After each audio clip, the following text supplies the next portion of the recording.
Hey, you're going to be okay.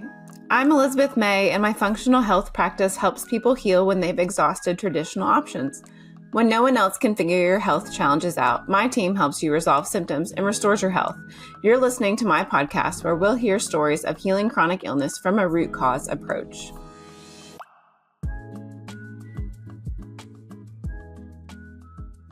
We're back today with another episode of our ongoing mold conversation. This time, we're going to talk about testing, inspection, remediation from a choosing standpoint. How do you make these decisions when you've come upon mold or when you're just figuring out the mold is part of your health dynamic? We get to talk with one of our favorite inspectors, Joe Reiss. He has a really interesting and different background than most of the inspectors that we've worked with. He is based in Virginia, lives in New Jersey, and kind of travels all over. He's traveled the country inspecting for clients of ours.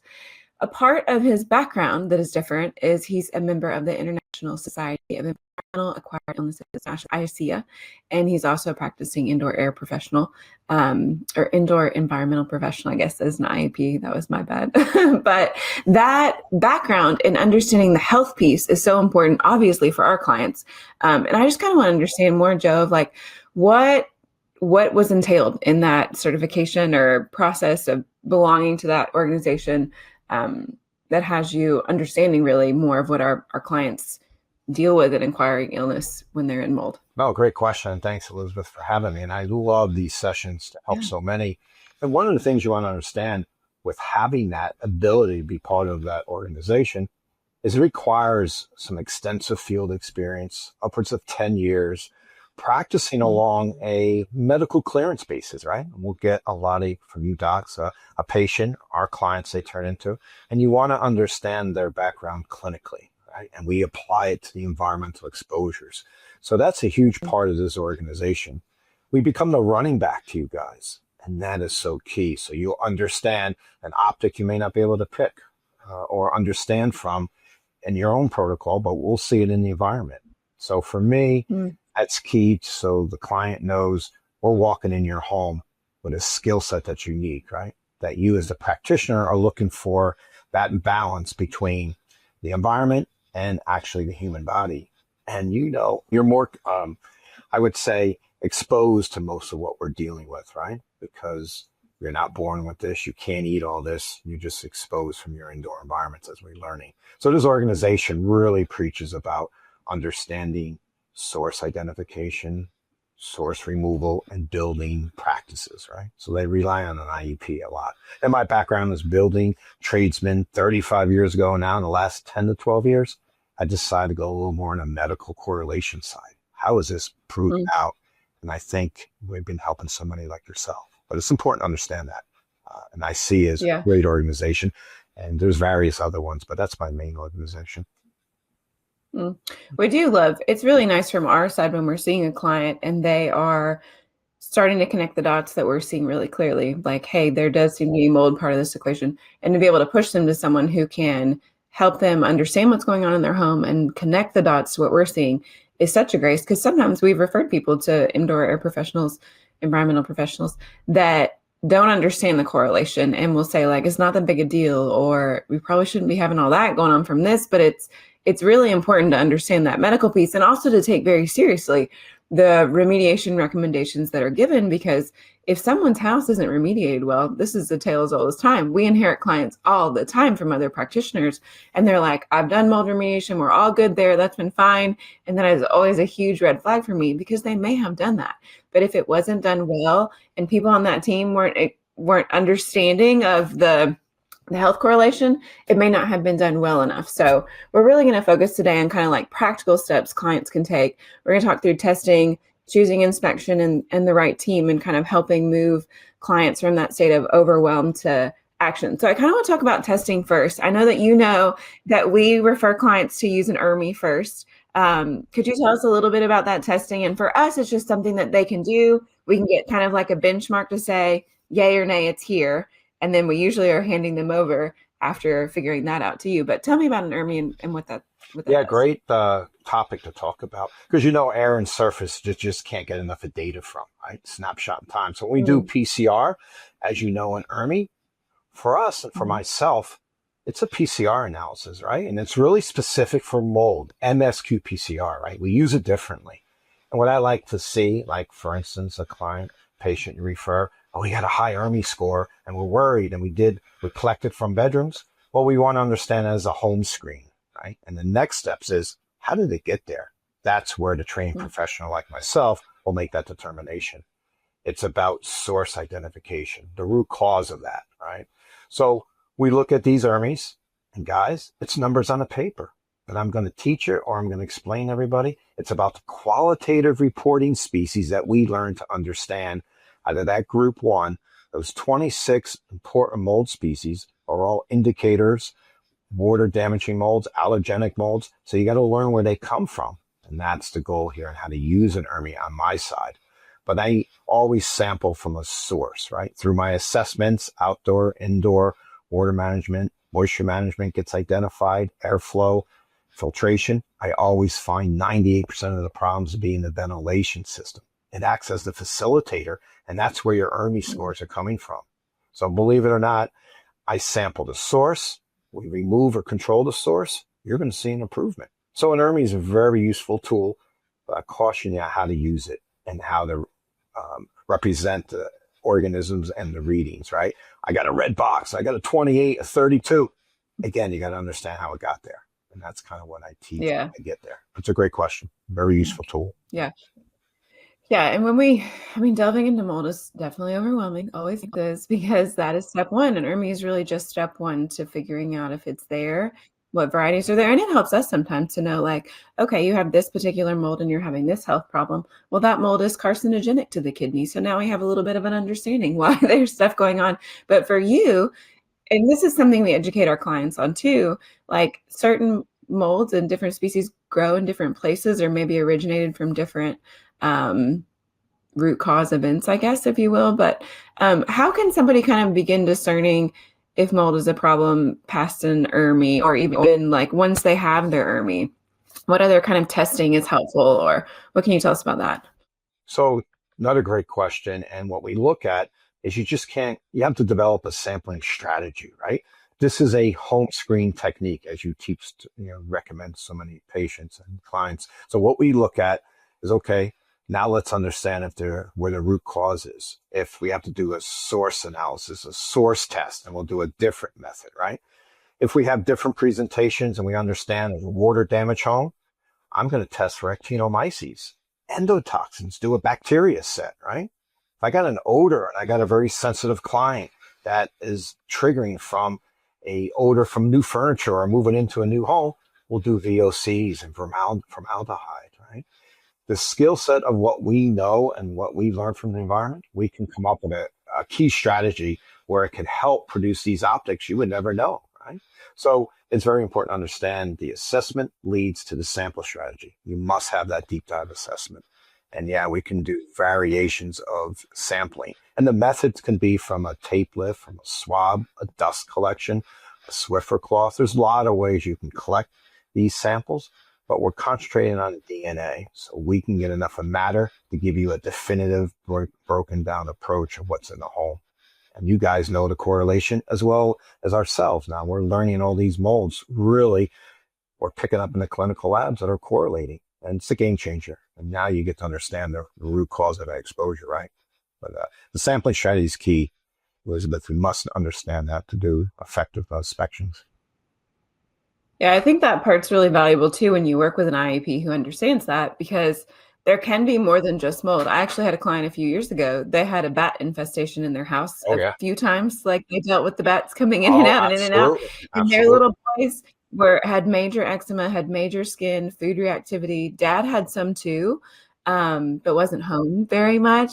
And once, getting into inspecting, if we just been looking for mold, that part of the equation wouldn't have been found probably. That's the right. Bacterial portion came along with the animal part. The same is true. You may say, I don't have bats. Well, I've had clients who have beautiful old renovated farmhouse in Chicago, and they had a mouse infestation issue in one part of the house, and there were big bacterial issues there too. So an IEP really offers more than just the mold part. Like, that's huge, but understanding that there's more to the health of a home is really important. So Something clients will sometimes do are those little mold plates. You can like set them out, Petri collect dishes. dust, and Yep. then yeah. What's your opinion on those? Are they ever useful? Well, it like an ERMI, a home screen. This is a lower level home screen, right?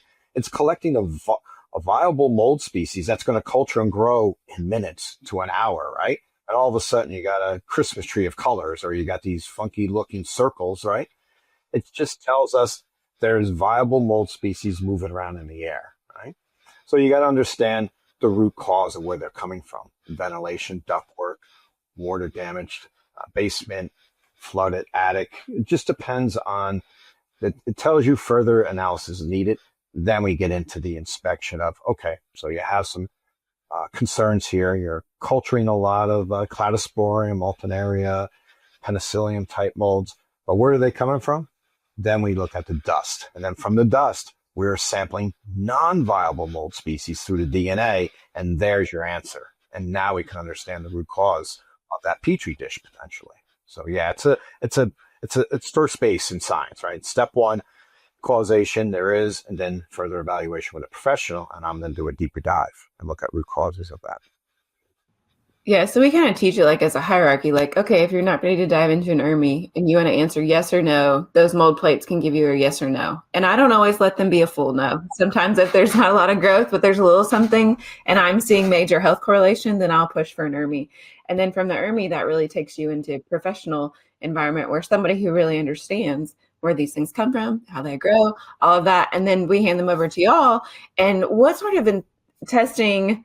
I mean, there's lots of things, but like, what is kind of like a general process?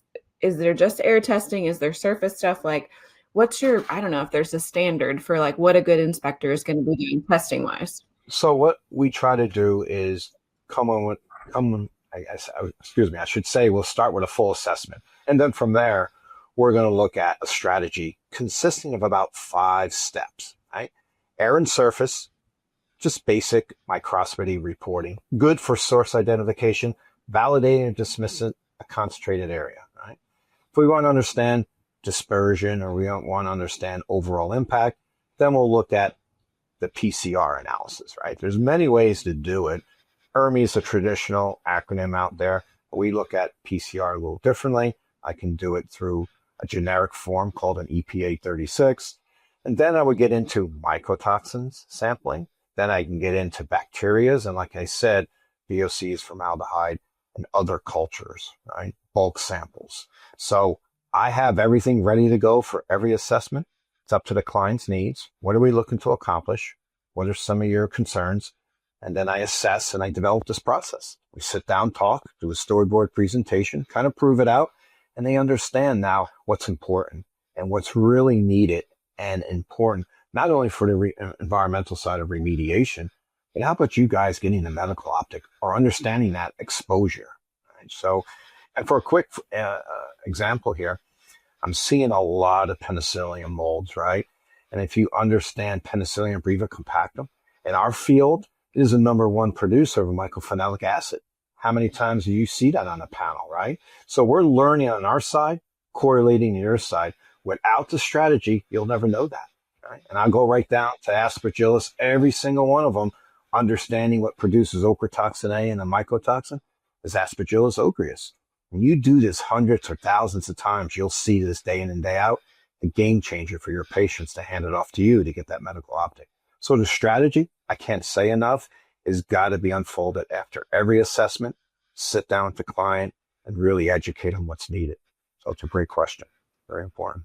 It really is like putting a puzzle together. Like we start to get early pieces and then we have their physical testing, whether that's an ode or mycotoxin testing, or they're having, various issues. And then we can kind of say like, these are things that appear to be there, or these are things that we want to think about that could produce that. And then you all come in and like develop legitimate puzzle pieces and put the rest of the thing together.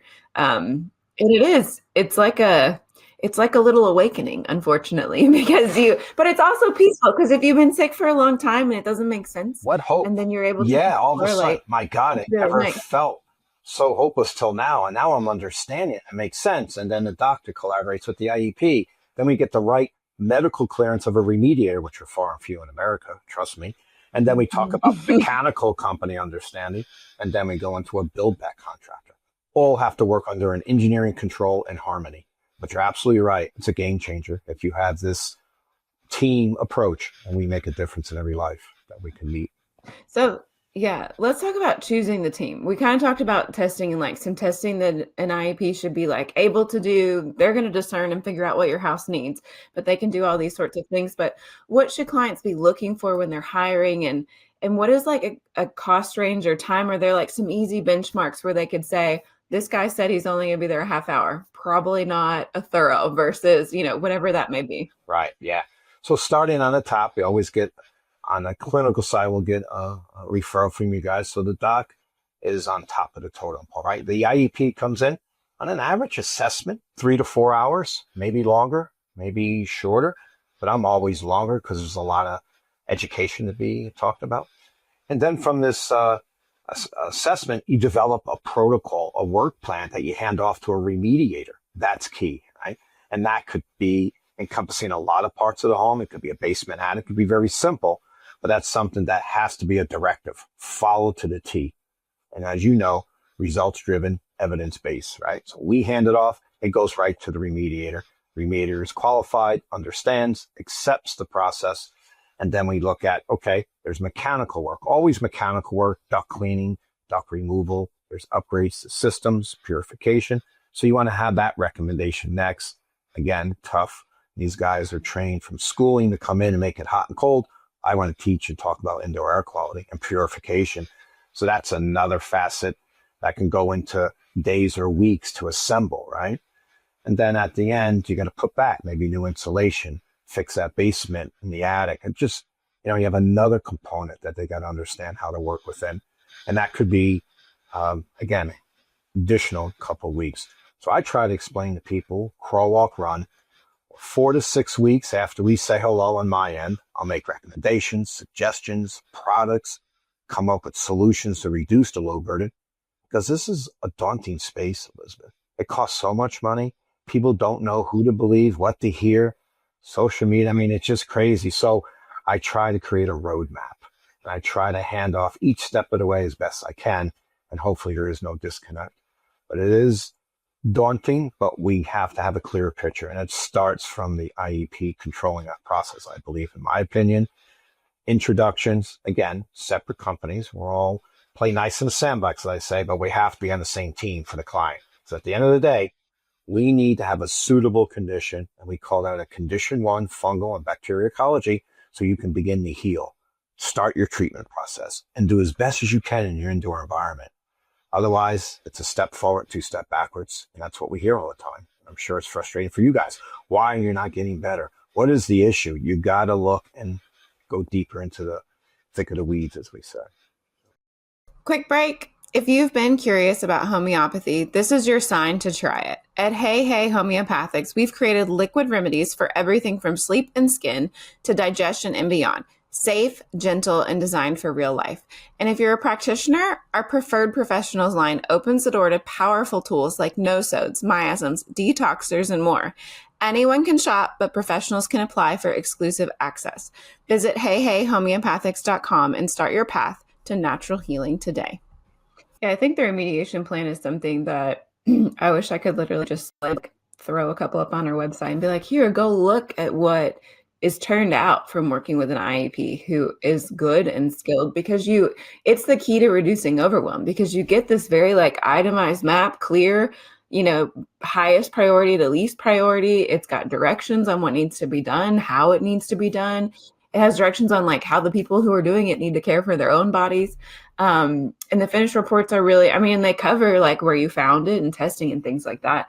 But it's not just there's mold, that's the end of the road. It really takes the overwhelm part out. It is just one of the most valuable consulting experiences I think that I've seen, because it gives you exactly what you need in a really stressful, emotional kind of, you don't feel good, so that doesn't help either, environment. But when clients are hiring, is it okay for them to ask to see a sample of the finished report from the person who may be inspecting for them, and any qualifications or certifications they should be looking for?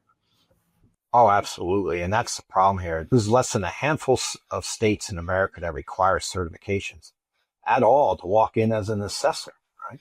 So what you need to do is you need to understand some background. So you have to look ACAC.org, a very good old entity that board certifies a lot of us professionals, right? So that's the number one I like to associate myself with. And then understanding state regulations. Out of New York is the strictest, certified there. And then nationally, you'll gain some more recognition. And then I like to also do a lot of research and begin to publish and work alongside of professionals like yourself to kind of be a little different when I ring your doorbell, right? But it's really important you understand certifications, background, and the experiences that, you come from. Clients are always asking for, hey, do you have families like us? I mean, are they suffering? I just feel no one gets this and I'm alone and nobody believes it. So it's good to have all these credentials ahead of time. I always send out what to expect on assessment day and what to understand. Here's what, try to be as transparent as you can. But certification, yeah, it's very minimal. And the guidance industry standards even worse, right? There's really not a lot out there. We follow IICRC standards, various levels, and that's how an IEP can operate under. And then you can go a little further on the medical side, like I've been constantly doing, just so I can get the accreditation. And I walk in your home, and it's always not about, dollars and cents. It's about the education and getting the right experience. So yeah, it's tough, Elizabeth, to say exactly where. There's not many states, less than 5, I believe, in America. It's pretty sad. You realize it. Yeah. It is, because it's such a huge problem. Like the mold itself or indoor air quality is such a problem, but then also like there are so many people that are ill from mold. And even the people that drive me the wildest are the ones who've been misled and who have done remediations that didn't work and they're still sick. But I mean, that's a big thing for us too, is if they're not hiring you, or one of the other people we refer to is like, can you talk to this person? Do you feel like you're learning from them? Do you feel like they're approachable and patient with you? Because a lot of our clients are so ill too, that their memory, their short-term memory, their word finding, their communication, like you need someone who can be patient and educate and really connect the dots for you. And not just somebody who's going to check you off the list and say, exactly, here. Yeah, you can't test yourself. Right. And for me, it's about empathy, understanding, and putting your place in their shoes, right? And I really take the time, handhold, and I spend way too much time, I know, and it's hard to keep some. You do. I won't have it any other way, and I'll just learn to adjust. But so many people have experiences you got to learn about. I got to have all my homework ahead of time. I got to know about you, know about your exposure, what's important to you and family, and hear about everything. Yeah. So we do wear many hats as a professional. You do, but we have to be there for them. And that's the key here. Yeah.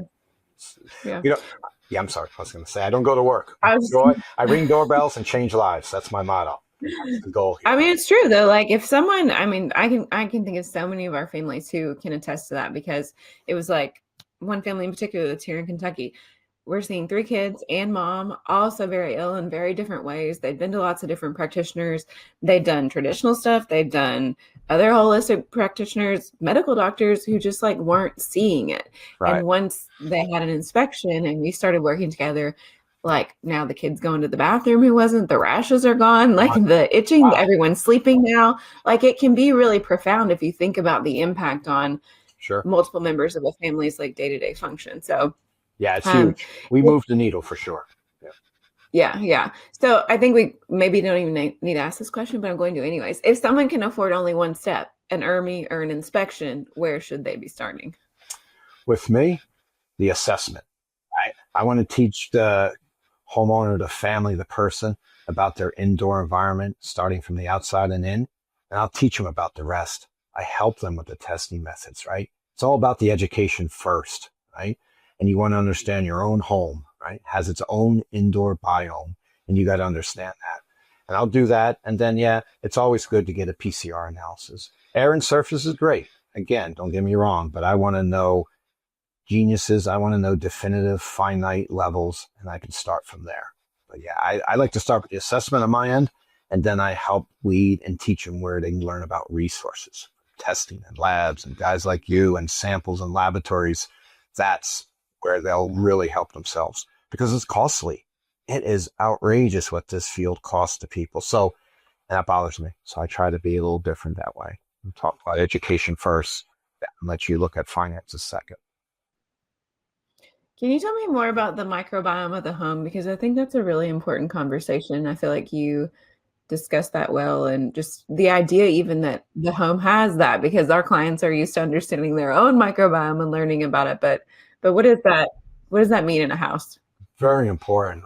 For us, the house is a living human organism to us, right? We're trying to understand where the influences are.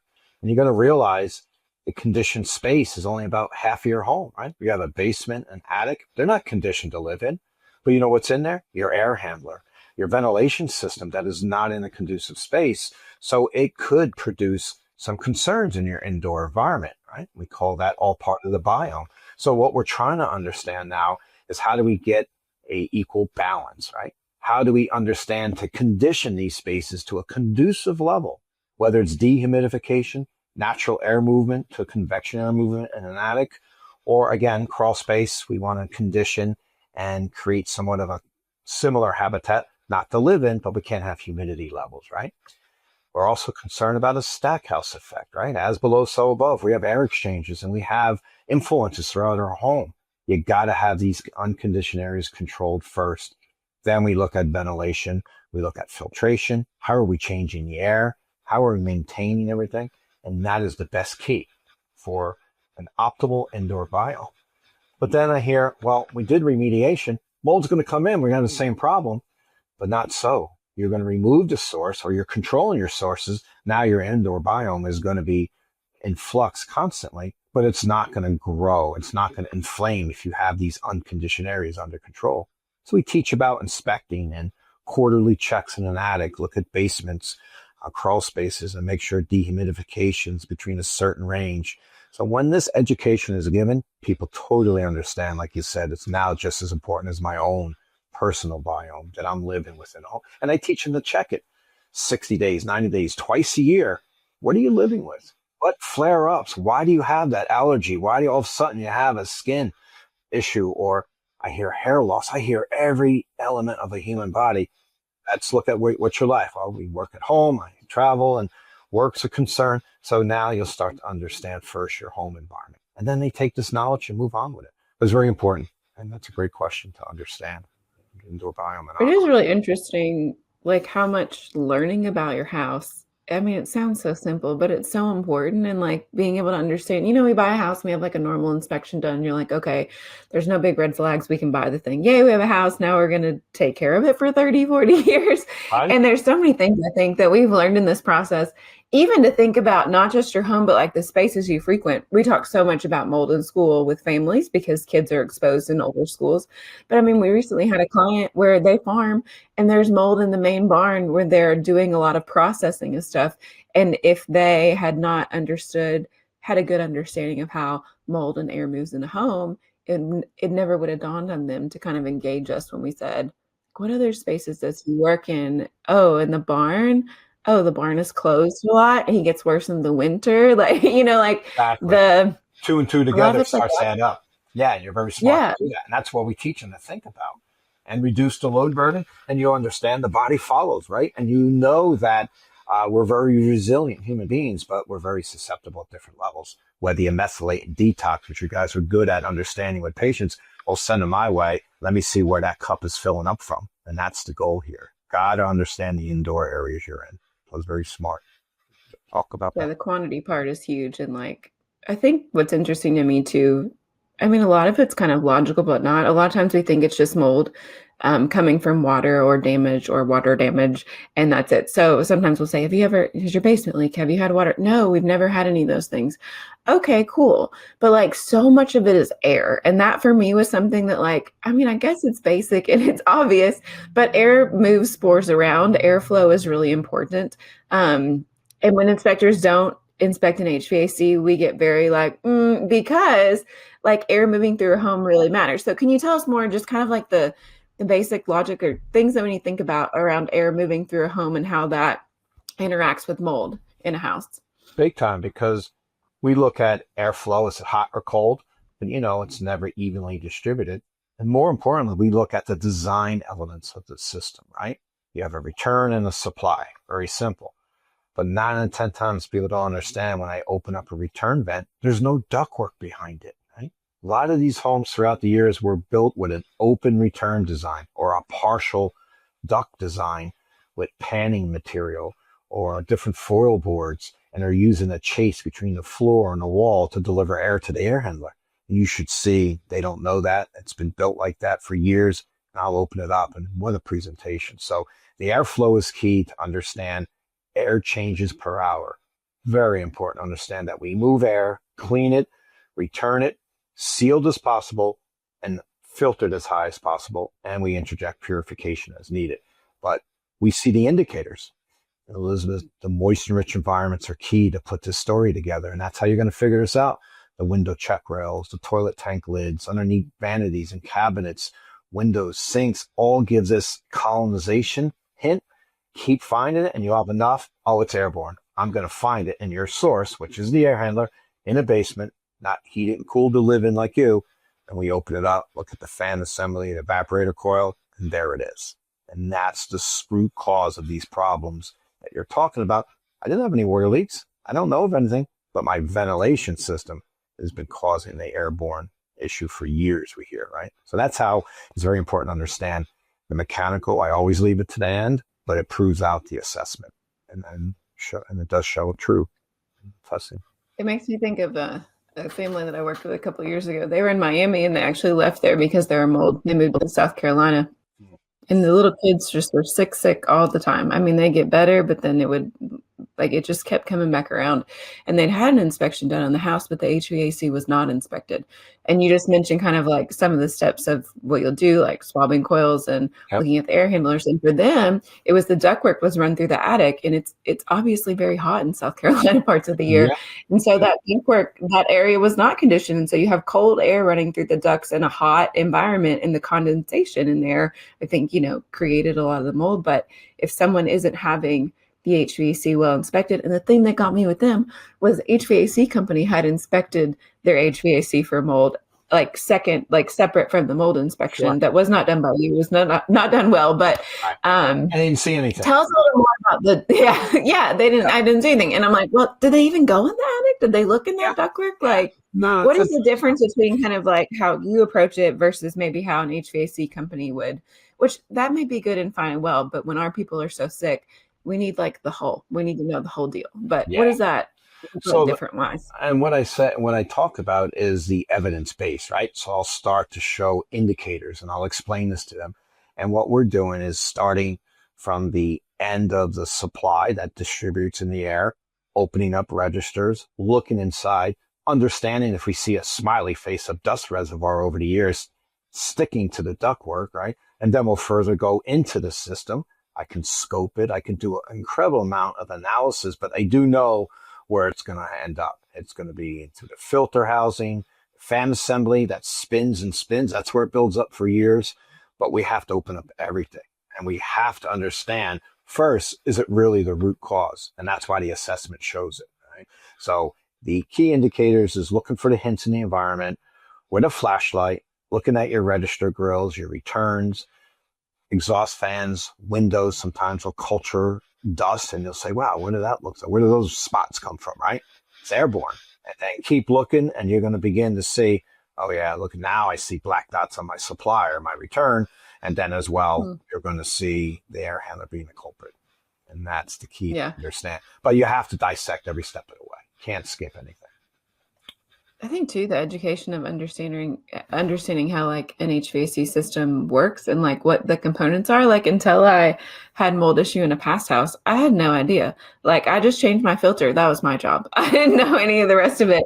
And learning how that happens so that we can think too about like, how do you prevent moisture from being involved here? Or how do we prevent growth from happening? Because it is an air handler, but there is a natural part of it is that there's humidity involved in that. I mean, it's moisture. Conditioning the air. That's what it does. Yeah.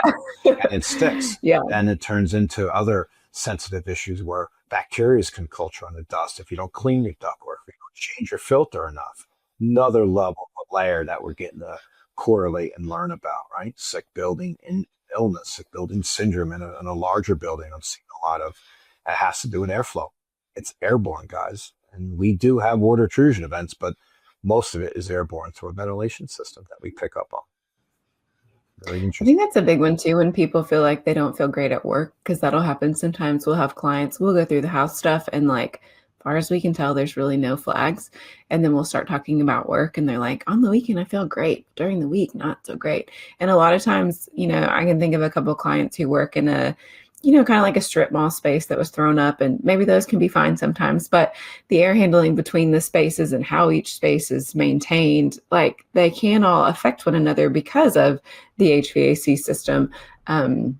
And also, you go into plenty of buildings and you see like water stains on the ceiling. There's sometimes obvious things, but the air piece, because they'll ask at work, like, has there ever been flooding here? No, none of that. Yeah. But the HVAC part is the common thread. Big time. And you're going to understand in a building totally different. They got a variable air volume design. They don't have filters above the ceiling. And that's where the air is being returned from. Totally different ventilation design. And that's why a slew of people, or if you're in a cubicle and you may get crossed a cough or a sneeze, it goes in the air and gets returned. It's very interesting office buildings when we look at it. So yeah, there's a lot of aspects. Exactly. Yeah. Sometimes we need to know what we need to know to function, but sometimes I don't know. Some of this stuff I wish I didn't know, but that's Help out. okay. Yeah, don't think People twice. feel better. So I once somebody has their report and we figured out where the mold is, we have the direction. Now they have to hire a remediation team. So we're on to like expense number 2. And this is definitely, I mean, you've got the expense of the people doing it and just the pure expense of all the stuff that has to happen. So I think an easy basic one is like, why should the remediation team be separate from the inspector? Like, let's just cover that point blank. Sure. So, you can think of ethical reasons. You can think of being in cahoots, or, hey, I see a problem. You wouldn't know because you're trusting the guy, but I'll remediate it $300 to $500 and it'll be gone. You want to keep that separation. Again, it's all about the results driven process. So for me, you set a standard and you should be certified separately to clean that up, right? Engineering control knowledge, removing with natural materials, right? Not using a biocide or a chemical if need be. So it's very important to understand your trade craft, right? And it takes a lot to do this, right? When you do clearances that you could be asking for, or we have a lot of compromised individuals, it's not just cut it out, vacuum, and put back, right? There's a lot of steps in a way of washing, microbial vacuuming, and scraping, sanding, and removals, and then potentially encapsulation in some instances. You got to know what you're doing, and you got to keep that separate because we're going to test before and after, and you want accountability. So I always try to preach that way. Get a few companies, if you don't know, can make recommendations, but they're all going to follow guidance. And it should be separate. It shouldn't be the same company that could do both. And a lot of states don't prevent that. Few do, but you can test and remediate in a lot of states. And it's you got to understand who you're dealing with, right? And the skill set, for the most part. Keep it separate.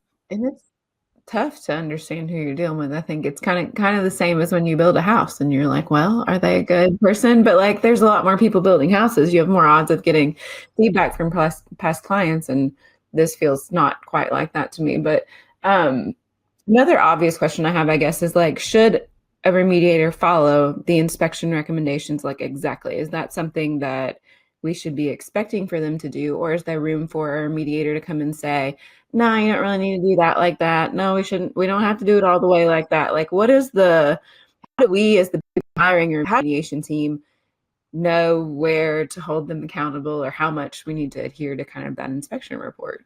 Yeah, it's another great question because we're going to set guidance. We're going to create a standard. But what I see is the biggest problem is not having effective engineering controls, right? I'm not going to tell you the tradecraft. I'm not going to tell you how to do your work. I'm just going to give you step-by-step how to do it, right? In the sense of performance, right? And then from there, clear the type of agent you want to use, whether it's a hydrogen peroxide, a microbial wash, other light scented chemicals. But we're staying away from biocides just because of reactivity. But I leave it up to the remediator to understand the IICRC S520 guidelines, S590 for doing mechanical refurb, and they set the standards. You know what to do, right? You know the process, and that's the difference when you hire the right remediator. But I'm setting a work plan, right? I'm not going to tell you how to do it, but I'm going to give you A through Z, and the end goal is we're going to do a post-remediation verification test to check your work, right? And you always confirm with the IEP, the hygienist, the assessor, each step of the way you're not careful about. The goal is to set up everyone for success if you choose the right people. And that's the team approach here. But yeah, it's very important that we don't do the job for them, but we set the guidelines and set them up for success and work in tandem with the client because there's sensitivities or there's financial restrictions, right? And that's another huge part. What if I can't do all this? You have to understand reducing the load burden every step of the way is key. Do the best you can and work as a team to be most effective. And that's the key here, Elizabeth, is to be together, work as a team. Yeah, it's really overwhelming, but there are lots of strategies that we can use in the meantime. Sometimes clients can bite off and chew a little bit of the remediation, get like the hot spots out, and then in the waiting while they're saving to do maybe a next phase, there are things that can be done to reduce the load. And I think I feel like in the mold space in general, just the greater internet mold space, I feel like it's really important in the wellness community that we do acknowledge that complete removal of all mold is the absolute goal for the most healthy environment. And also, we're all people, and there are realistic limitations sometimes with money and time and resources, and reducing load is really important. And I think a value that we see so much with you is that you're able to meet clients there and prioritize and like be the rein. So it's like, hey, look, this part with what you have going on physically, it has got to be addressed. But this part we could maybe push back a little or, do it in a bit. I think that's important. But what about tools and practices we should be looking to like know the remediator is doing? I think of like HEPA and containment and things like that a remediation team really needs to be very clear are going to be part of their process. Big time. And that's the first two sentences in every part of a protocol I write about engineering controls, removing areas, isolation containment, critical barriers, and you're going to set up negative air. You want to exchange air. You want to work in a bubble to remediate as well as put back, right? You want to be able to maintain the dispersion of your product, whatever you're doing, whether it's cleaning, cutting, applying, right? So engineering controls are huge, right? And you must understand that. And there's a lot that goes into that. And that's a lot of training also that you should understand, to so much that states require licensing, right? But again, not everyone, but following these guidelines is the success here. But you got to have from air scrub and negative air machines, and you got to monitor these containments, right? And they may have to stay up for weeks depending on the scope, right? Some people got to leave their home, right? So you really got to understand how to control cross-contamination and how to maintain a clean workspace. So it's the key to success is the engineering controls and the expertise behind it. Yeah, I think that part is sometimes shocking to clients because they're like, wait a minute, they're just not going to like cut it out and just like, maybe sometimes they come into it with like a remodel mindset. Like they're just going to come in, cut it out, get us a new drywall. That's like honestly like such a small part of the job. The containing and like covering things off and making sure you're not getting any of that mold into the air handling because once you cut something open, like we can be dispersing mold spores and bacteria and stuff too. And that part is almost just way more important than even someone who's just going to do good building work in this circumstance. It's 30 to 40% of the process. Believe it or not, it takes a tremendous amount to prep and to prepare a work site, then the tear down, right? So you can see the value there. Or if you see the difference, my God, this guy is 10 times more. When you start breaking down apples, people start to pick it apart. And yeah, you get what you pay for, but you got to understand this process, right? Really depends on your sensitivities and your nature of your project too. I try to help people to understand, can I do this myself? I'm very handy. Can I do the fine particulate wipe down? Can I do the HEPA vacuuming? Can I cut out some of these steps to reduce the cost? I said, well, engineering controls under containment makes this most successful. And you may not have that capability. Or again, I'm still going to do it.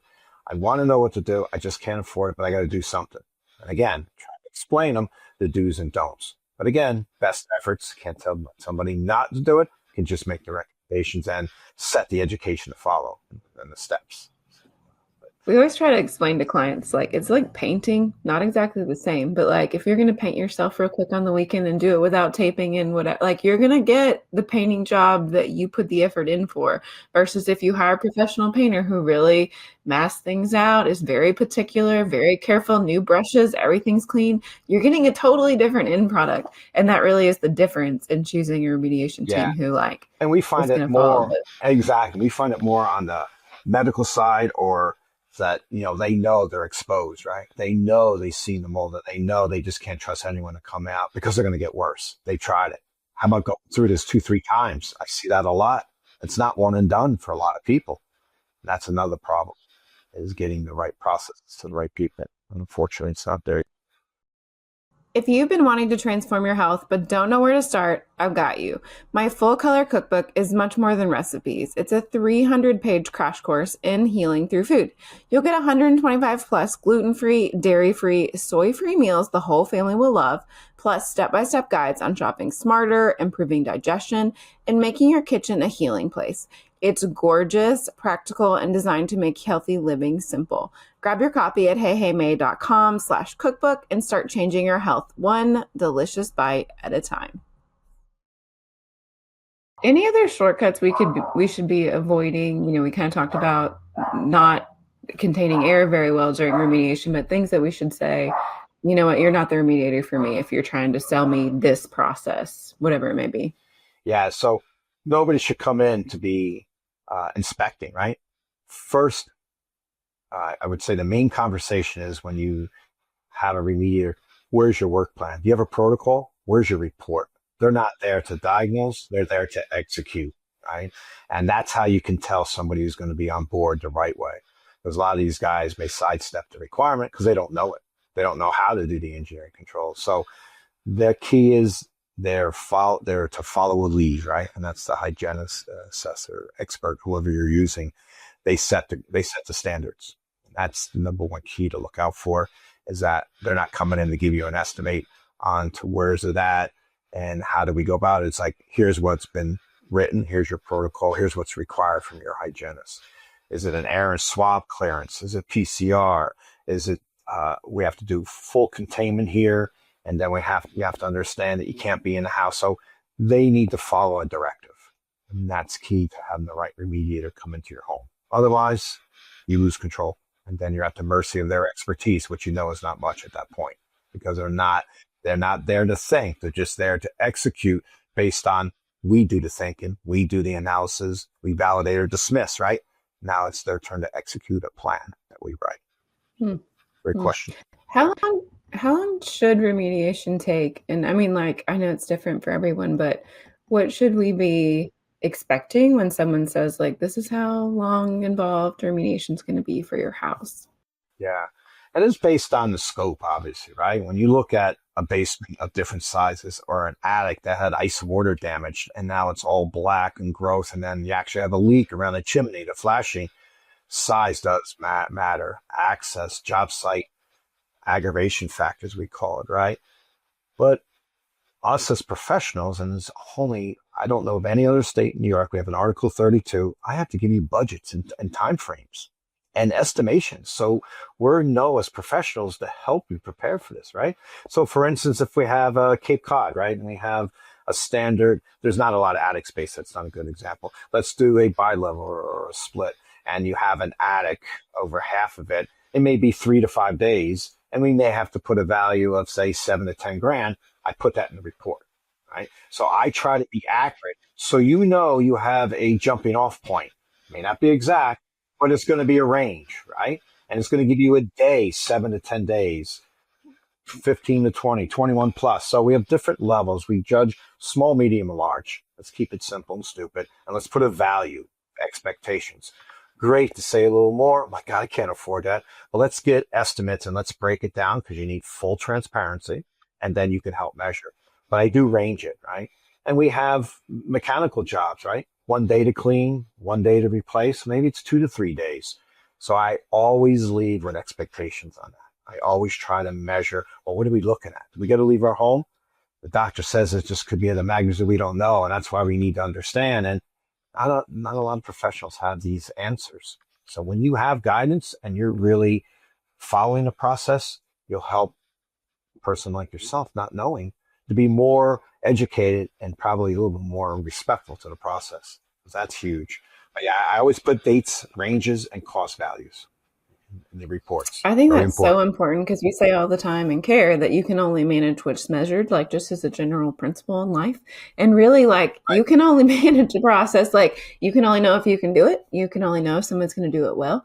If you have a map of like kind of clear exacts, that's going to be this much, it's going to be this many days. This is what you should be looking for. So back to why choosing an IEP really is a very large key that like Oh yeah. unlocks a successful project or keeps it unattainable, because without that information, like the IEP really is the brains of the operation, the guidance, it's kind of like your litmus test on how this is going to go.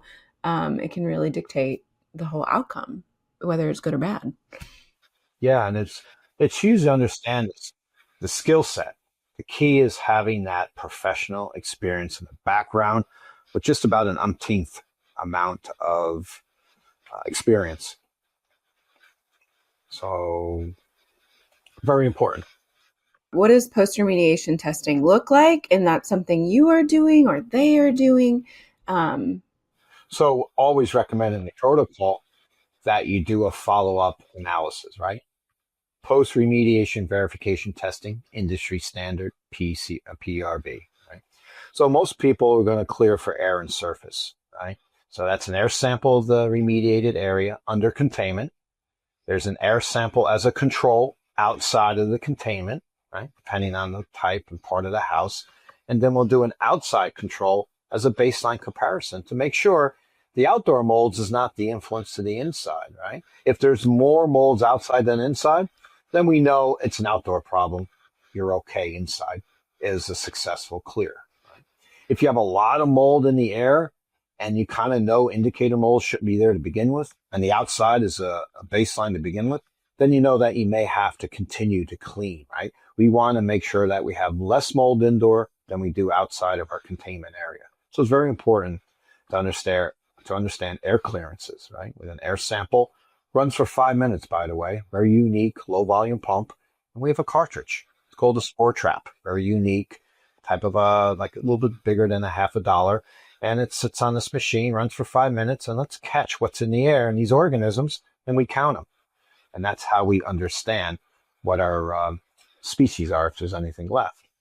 On the surface side, Elizabeth, a little more stringent, right? You better make sure you agitate, clean, microbial wash, HEPA vacuum, and if you have to encapsulate, that you're removing everything because these tests will pick it up. Same thing goes to the lab, and we're going to count species. But there is no control normally. We just look at that confined area. Did you remove the surface? Did you follow the steps that were laid out? And this PRV will give you that clearance level. And if you pass, we issue a clearance letter. If you fail, we ask you to do it again, depending what the levels are, right? Rescrub the air for another 24, 48 hours. Or, you know what? You need to agitate that 2x4 more, and you need to clean it and recapsulate, or whatever was done, you need to redo that area, right? And I photograph all these spaces so you know the potential success and failure of these areas. So you know you're going to concentrate on what I looked at, especially, right? But I do take a random composite average of these areas, but very important to do this, by the way. Even on a small level or on a larger level, say the whole house, the whole second floor, 3 bathrooms, a basement, you had a water, you had a flood, you're clearing multiple areas, not just with one swab or air. Very important. This is the final step of the results-driven process, is to clear your home. You restore the condition 1 fungal ecology, and now you can build back. Now you can restore, re-insulate, wiring, sheetrock, whatever had to be removed. So it's a very important process. A very great question. Why do you find some clients don't get better after remediation? Like when something's not gone well in the process, like what are you usually finding? So what we're finding is a poor assessment, not finding all the root causes or the sources in combination with a botched remediation job, right? Is it 50-50? Is it more? I don't know, but I'm going to lean towards more is that the remediator isn't trained enough and didn't understand how to control their work site. That's the failure of air and surface, right? They don't know how to control it. They dislodged it, dispersed it. It went on the other side, or it's still in the air. You didn't scrub it enough. I got a failure. So it's on the remediation side. If it's long-term and you went through it, well, maybe you didn't have that deep dive assessment thorough enough to understand there's still activity. There's still a potential source between the walls. You didn't use the right equipment, maybe. Moisture mapping, infrared, scoping, moisture meters, PIM meters, right? We'll go on and on with our arsenal equipment. So you really want to make sure you know you can take the assessment out, but now let's look at the remediation. Yeah, we probably didn't have the smartest guy, or you know what? We had to choose based on what we had available. And those are the answers to the question. It's usually remediation. It's the experience or lack of knowledge and controls. Yeah. What about in homes? This is kind of secondary to that, and maybe, back to where we started, but what about homes that have been flipped or they've been renovated? And we've had clients find stuff in a newly built home. Like, what are some common problems in those situations that are keeping them from being clean, if you will? Yeah, so funny term, lipstick on a pig, right? They paint over everything. Use Kills paint, scrape it. You're not going to see it. Ready for sale, right? They just put Band-Aids. It's coatings. The problem is a lot of things are painted over.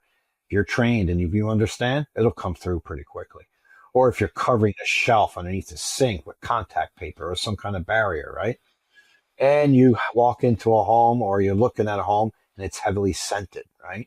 Or you see how a basement's painted and it's, not the way you think it should be painted. There's so many giveaways that unfortunately they do put a lot of coverings on these problems. They Band-Aid it. And that's the key that most people are not educated and don't realize. And behind the scenes, plumbing work, ventilation work, pipes not sealed, not vented properly is another key. And I just had a client tell me, we bought a lemon of a house. What do? We can't go anywhere. So how do we reduce the load burden without stripping our walls? It's almost heartbreaking to tell them the best we can do is change the air, reduce the load burden, but we can't get to the source because you would never be able to handle that remediation picture, right? Well, I'm going to tell you to fully gut your home, replumb, electric, ductwork is disconnected. It's horrible to say. You brought up a great question. This is so apparent. We can just help reduce the load burden. It's a big problem out there. Both sides. It is interesting. Years ago, I lived in a home that had mold, and this was probably at the very beginning of my own health journey. And I had all of those things that you said. Pipes were unsealed. They were not vented appropriately. There was even some venting issues in the bathroom that was causing like septic air to somehow get sucked back in, talking about airflow. So it wasn't just mold, but it was like, like the toxic chemical bacterial portion from a septic system. And then there had been a little wooden box built around a pipe that they couldn't get to stop leaking. And so the box just covered it up, but inside of the box, it was like a box of mold.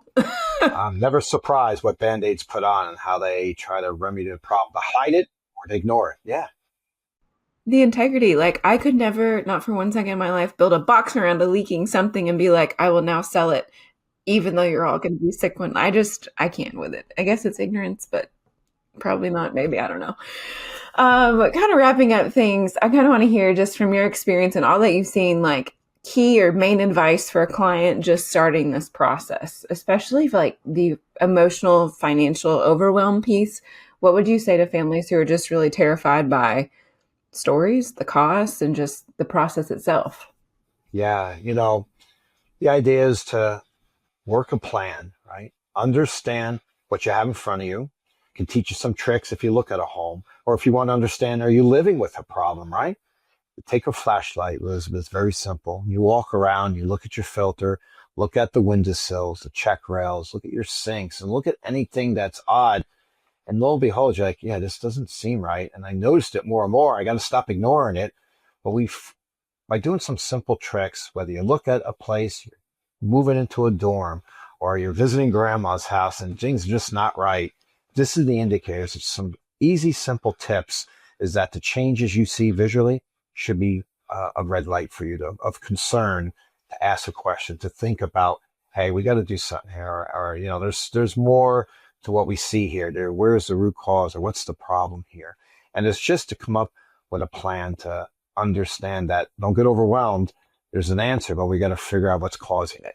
Nobody understands the root cause of it. And we just want a Band-Aid. We just want to treat a symptom and make a repair, right? Like you just explained, we don't want to understand the aftermath. But if I could tell anyone walking in the home, pay attention to your airflow, to those dust reservoirs, all of a sudden they'll get dots and black, and I got fog, and I got in between glass, I see this, something's going on. Don't ignore it, right? So it's just being aware and kind of working a plan. And you're going to say, well, where do you get this knowledge from? Is there a resource out there? Try Googling all this and how to look at a home and how to be aware of how does mold form. You'll find a lot of guidance, but you got to apply it to your own home. You got to look at your own living conditions, right? Dusty cleaning is huge. You've got to stay on top of your indoor environment with load burden, dust reduction, cleaning, vacuuming, pets, no pets.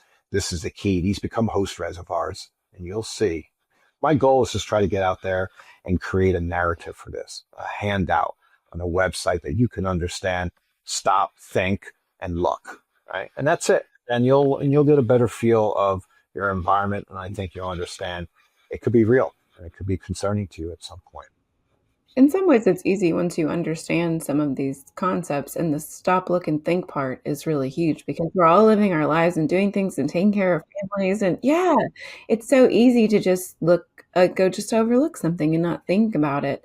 But a lot of it is kind of logical if we take a minute to stop and look and think. We don't. And I'm guilty. We're all guilty. So I got to pay attention to that, or I got to understand what that drip or that leaky faucet, or, why is that black? And it's not eventually get around to it. It's like, okay, I got to do it. And that's the tip of the iceberg. Facing the music. Yeah. What's the biggest myth about mold inspections that you want people to stop believing? So it's no big deal. We live with mold. It's everywhere. And families are not on board with somebody not feeling as well. And you live right next to them, or you sleep right next to them, right? All molds are potentially toxic. We just have to understand, like I said, where they come from and how do we understand to control it, right? Or what we should be doing and paying attention to. And it's not yet recognized, right? Look at the health insurance industry. Look at just getting recognized through a lot of doctors to understand that don't know what you know, right? In your practice, that it is relevant and it's important not to ignore it. But doing the inspection, you got to understand every home in America will fail my inspection, Elizabeth. Is it at a level that could be correlatable to your concern? That's the key. And I diffuse every, let's say, not compliant person who wants to be part of the assessment. They're kind of ignorant, tuned out. They don't want me there.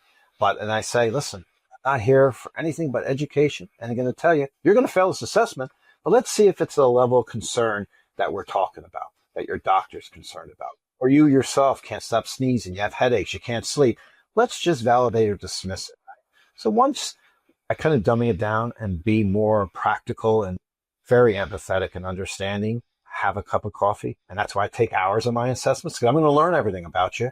And I'm going to get you to that point where I'm not a believer, but you're going to understand that, I have a different outlook now. And I respect what you do because we would never know otherwise. Right? I hear that all the time. And it's a wealth of information that you should have to help your client. But that's the key, is knowledge. In a sense. You mentioned that part where sometimes one person in the house is sick and the person who doesn't necessarily agree with the concept is sleeping next to them. So if someone's partner isn't on board with inspection remediation, what's the most compelling evidence or explanation that you or they could share or use to get some movement, maybe, if you will? So I usually turn every single person I meet, right?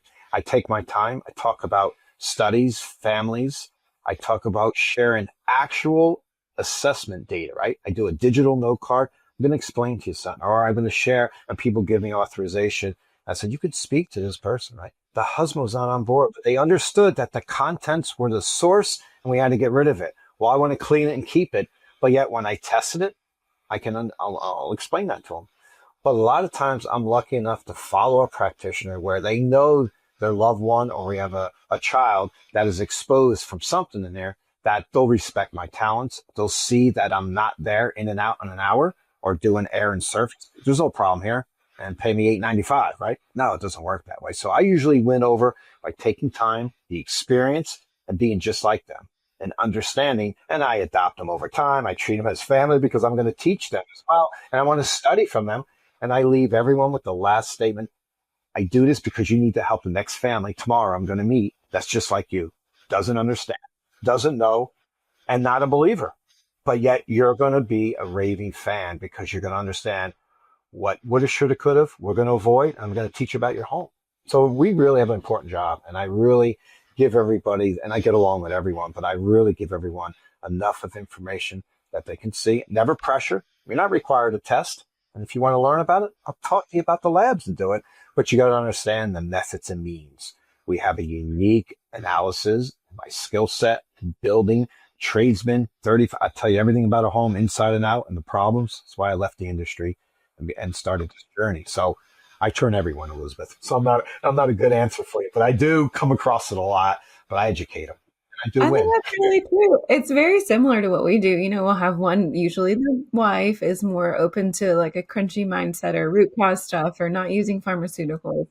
And over time, the proof is in the pudding. When you spend time with someone, when you care for them, when you see them get better, when like there's just evidence that's just irrefutable. Like this stuff costs money and it's expensive and it's time and effort. But at the end of the day, to watch someone go from really ill to better than they've ever been before, you really can't argue with that. It just takes a little time. It does. And it helps that you have a lot of patience. And besides that, your reputation and what you're known for, I'm here to sit down and get to know you. I'm not out. I got 3 appointments on one day. I live at your house for the day, breakfast, lunch, dinner if need be, right? I'm there for you and give you that education you're never going to realize you need it.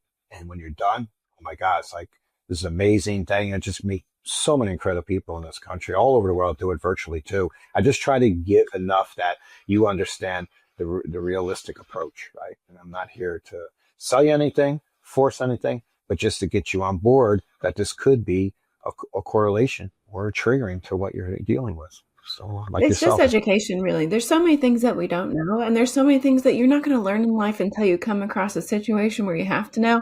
I always say that about our bodies. There are plenty of things that we were never taught by our parents or whoever about how to take care of your body, but once you understand it, you're like, oh yeah, it's easy. I should have done this before. Now I'm really grateful for this education. And I think what you offer to our clients is that education, a lot of clarity, and clarity is really kind. Like knowing exactly what they have going on, knowing exactly what the plan is, one step at a time. That is all very kind and like the best service that we could give somebody in right? this I wear many hats, environment. right? I like to be that house doc. I never say I'm not licensed to treat you, but I'll tell you, and I learn a lot from docs. I like to be that psychologist. I'll sit, we'll have a cup of tea.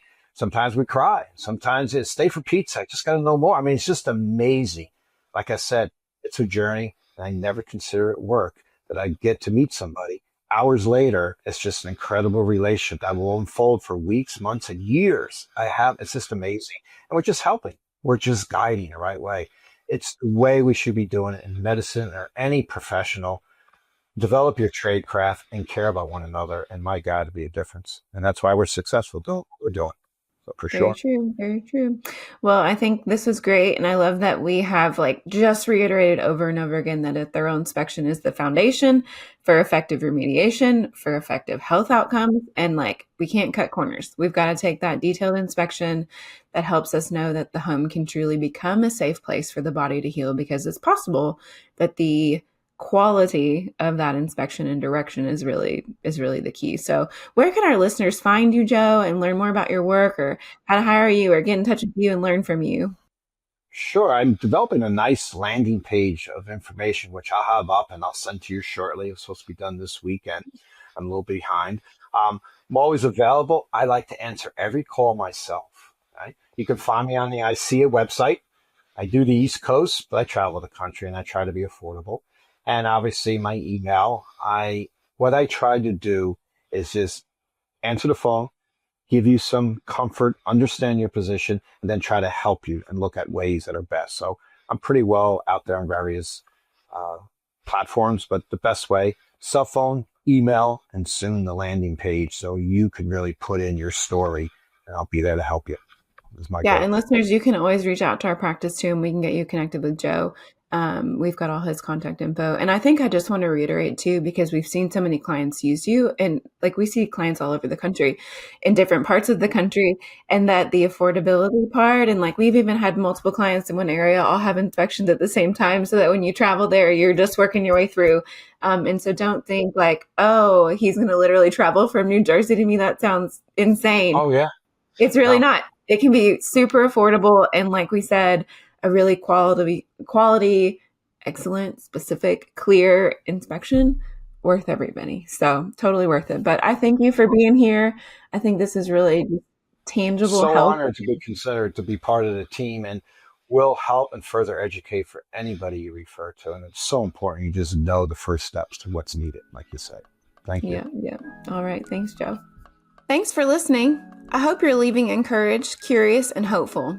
If you learned something, I'd love for you to share this episode with a friend. Hey, we're all healing together. You can learn more about my practice, our team, and what it's like to work with us at heyheymay.com. I teach lots on Instagram and answer questions each Monday. My Instagram handle is at heyheylizabethmay. You can watch these episodes and more on our YouTube channel at heyheymay. Learn about and enjoy our homeopathic line at heyheyhomeopathics.com. Happy healing!